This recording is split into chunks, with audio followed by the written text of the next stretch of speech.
The steel's arrived.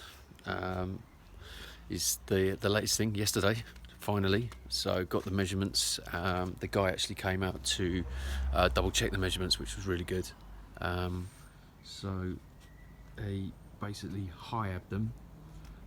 Used a big truck with a huge arm that can reach 20 meters, called a HIAB, and that delivered them over the back fence all the way down here, and I got them laid onto the floor, onto the flooring. So put the oak beams down here either side to sit them on, and we put the big one. This is the big one, the big fella. So this is 1/2 tonne, 505 kilos. This one will be lifted up into that position.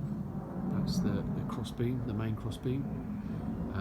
Got these two vertical beams. They were laid this way, so at right angles. To the building. So I laid them across here. So I'd cut the pocket into the side of the house, and then just hoisted them up, lifted them up, used block and tackle, which I attached to the strong buoys which are in the house. Use that as an anchoring point, and then using my shoulder on one side, just held it with my shoulder and just pulled the block and tackle until it raised up into position, and then just shuffled it in.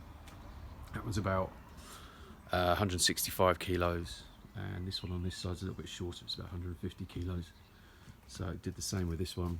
This one was laid at right angles here, across that big main beam, so I used it as a fulcrum, and again block and tackle up to, I've got a strong buoy inside the house there on an acro, and just pulled it up into position and slotted down onto the pad really well. So it's sitting there really well, and then cut out the slot for it to go into, and the same on this side.